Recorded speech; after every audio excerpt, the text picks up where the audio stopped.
அன்பு தமிழ் நெஞ்சங்களுக்கு மெர்சல் கெலாட்டாவின் அன்பு வணக்கம். வாங்க இன்றைய காணொளி இதோ.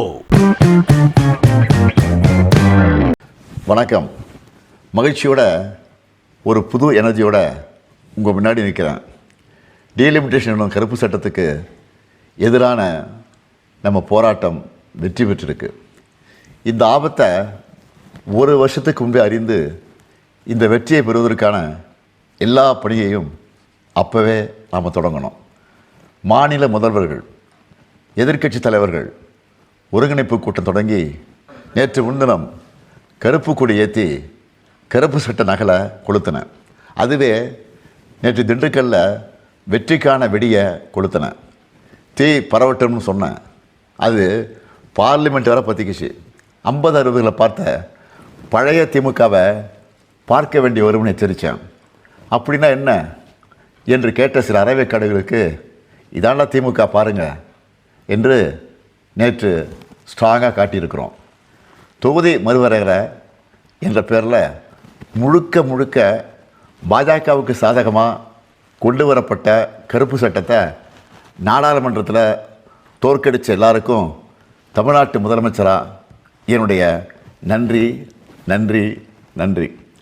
முக்கியமாக இதில் முழுக்க என் கூட நின்ன தமிழ்நாட்டு மக்களுக்கு தான் முதல்ல என்னுடைய நெஞ்சாத நன்றியை சொல்லணும். பெண்களுக்கான இடஒதுக்கீடு என்ற மாறு விஷயத்தில் இந்த சட்டத்தை பாஜக கொண்டு வர பார்த்தாங்க. ஆனால் இந்த ஏமாற்று திட்டத்தை முன்னாடி நின்று தோற்கடித்ததே பெண்கள் தான். அவங்களுக்கு என்னுடைய சல்யூட். இந்திய கூட்டணி கட்சிகள் உள்ளிட்ட அனைத்து எதிர்க்கட்சிகளின் எம்பிக்களும் ஒன்றா சேர்ந்து நின்ன காரணத்தினால இது சாத்தியமாகியிருக்கு. வடக்கு தெற்கு என நமக்குள்ள பிளவை ஏற்படுத்தி சண்டை போட்டு வைக்கலான்னு நினைச்சவங்களுக்கு சரியான சம்மட்டடி கிடைச்சிருக்கு.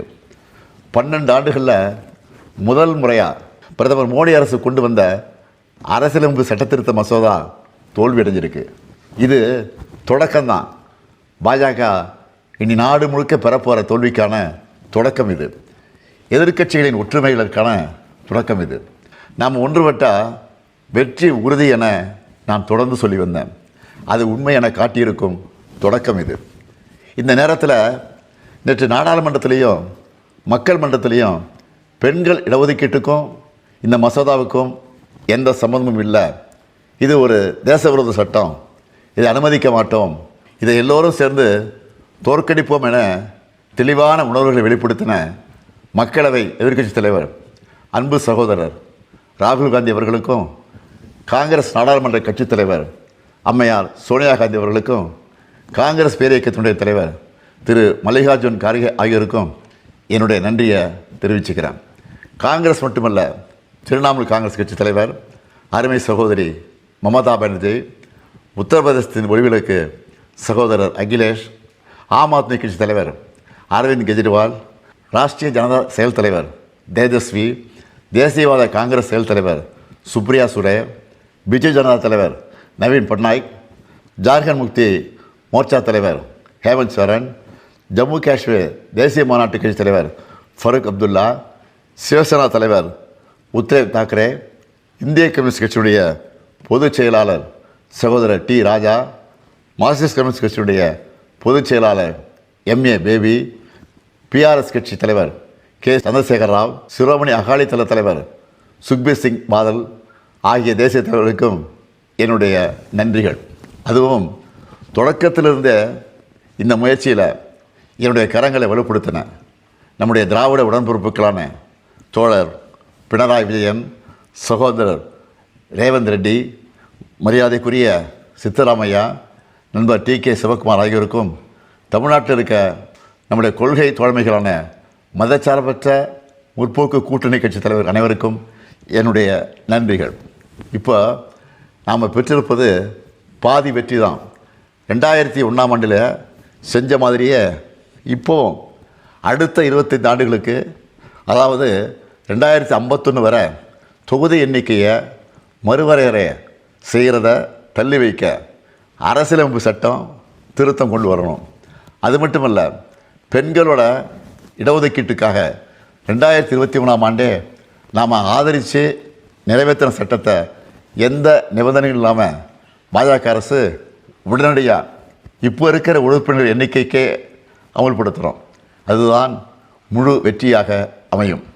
அதுக்காக போராடுவோம். மகிழ்ச்சியான இந்த நேரத்தில் இந்த தொகுதி மறுவரையறை சட்டம் யாரெல்லாம் நம் நண்பர்கள் என மட்டும் அடையாளம் காட்டலை, தமிழ்நாட்டின் துரோகிகள் யாருன்னு அவங்க வாயாலே சொல்ல வச்சிருக்கு. அப்படி துரோகம் செஞ்ச பழனிசாமியின் அடிமை கும்பலுக்கு தேர்தலுக்கு முன்னாடியே படுதோல்வி கிடைச்சிருக்கு. பழனிசாமி டெல்லியோட ஏஜென்ட் என்பது மீண்டும் நிரூபணமாகியிருக்கு. நம்ம திராவிட இயக்க வரலாறு என்ன? இந்திய அரசியலமைப்பு சட்டத்தில் முதல் சட்ட திருத்தத்துக்கு போராடி இடஒதுக்கீட்டை கொண்டு வந்தது திமுக. எப்பெல்லாம் இந்தி திணிப்பு வருதோ அப்பெல்லாம் உறுதியாக போராடி வென்றது திமுக.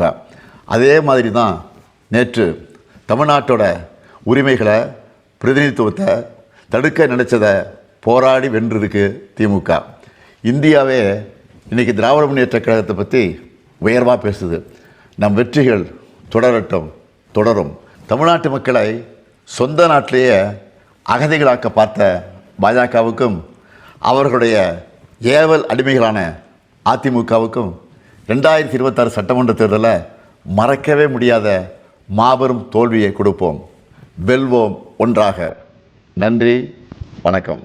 Narendra Modi is controlled by Donald Trump, and Narendra Modi wants to do the same to the Chief Minister of Tamil Nadu. That is why he wants to put the AIDMK in power in Tamil Nadu, because he knows that no matter what he does, he cannot control the current Chief Minister of Tamil Nadu, Mr. Stalin. He knows that Mr. Stalin is independent and will not be pressurized by Narendra Modi.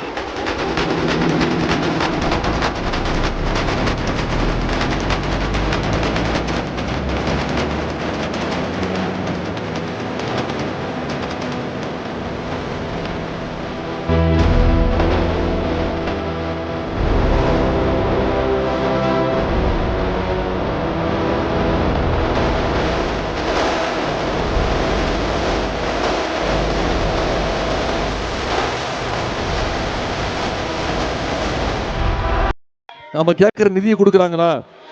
நமக்கு வர வேண்டிய கல்வி நிதி கொடுக்க முடியாதுன்ட்டாங்க. மும்மொழி கொள்கை ஏற்றுக்கணுன்றாங்க. மும்மொழி கொள்கையில் என்ன இருக்கு? மீண்டும் ஹிந்தியை தமிழ்நாட்டுக்குள்ளே திணிப்பதற்கான முயற்சி தான் மும்மொழி கொள்கை. நமக்கான எந்த திட்டங்களும் கொடுக்கறது கிடையாது. தொடர்ந்து தமிழ்நாட்டை புறக்கணிக்கக்கூடிய ஒன்றிய பாஜக அரசை இந்த தேர்தலில் நாம புறக்கணிச்சு தோக்கடிச்சு காட்டணும். செய்வோமா? நம்முடைய தலைவர் சொல்ற மாதிரி தான் இந்த தேர்தல் டெல்லி வர்சஸ் தமிழ்நாடு. டெல்லி அணி வர்சஸ் தமிழ்நாடு அணி. டெல்லி அணியை தோக்கடிக்கணும், தமிழ்நாடு அணி நாம ஜெயிச்சு காட்டணும். நிச்சயம் நம்முடைய தலைவர் தான் மீண்டும் முதலமைச்சராக வரப்போறாரு. அனைத்து இடத்துலையும் மிகுந்த அருமையான வரவேற்பு, எல்லா இடத்துலையும் எழுச்சியான வரவேற்பு. நான் உங்களை கேட்டுக்கொள்வதெல்லாம் இந்த 3 தொகுதியோட வெற்றியை நீங்க உறுதி செய்யணும். இன்னைக்கு தேதி 18, டீலிமிட்டேஷன். அதுலயும் தோத்து போயிட்டாங்க. நம்ம தான் அதை எடுத்தோம். பிரச்சனை முதல்ல திமுகவுக்கு தான், நம்முடைய தலைவருக்கு தான் முதல் வெற்றி. டீலிமிட்டேஷன் ஆரம்பிச்சாங்க. போன வருஷமே நம்முடைய தலைவர் இதற்கு எச்சரிக்கை கொடுத்தாரு. பல முதலமைச்சர்கள் தமிழ்நாட்டுக்கு வர வச்சு கூட்டம் நடத்தினோம். தொகுதி மறு வரை டீலிமிட்டேஷனை ஒத்துக்க முடியாதுன்னு சொன்னோம். 39 எம்பிக்களை குறைக்கிறதுக்கான முயற்சியில் ஒன்றிய பாஜக அரசு ஈடுபட்டுச்சு. இன்னைக்கு பார்லிமெண்ட்ல தோத்து போய் எடுக்க முடியாதுன்னு முடிவு பண்ணிட்டாங்க. முதல் வெற்றி நம்முடைய வெற்றி, திமுகவுடைய வெற்றி, தலைவருடைய வெற்றி. 2வது வெற்றி வர சட்டமன்ற தேர்தலில் மீண்டும் நம்முடைய தலைவர் முதலமைச்சரானார் அப்படிங்கிற 2வது வெற்றி செய்தி நமக்கு வரணும். செஞ்சு கொடுப்பீங்களா?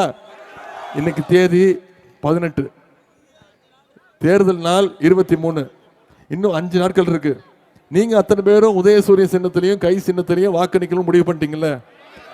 பத்தாது. நான் உங்ககிட்ட கேட்டுக்கொள்வதெல்லாம் உங்க ஒவ்வொரு ஓட்டும் 5 ஓட்டா 10 வாக்கா 20 வாக்கா பெருகணும்.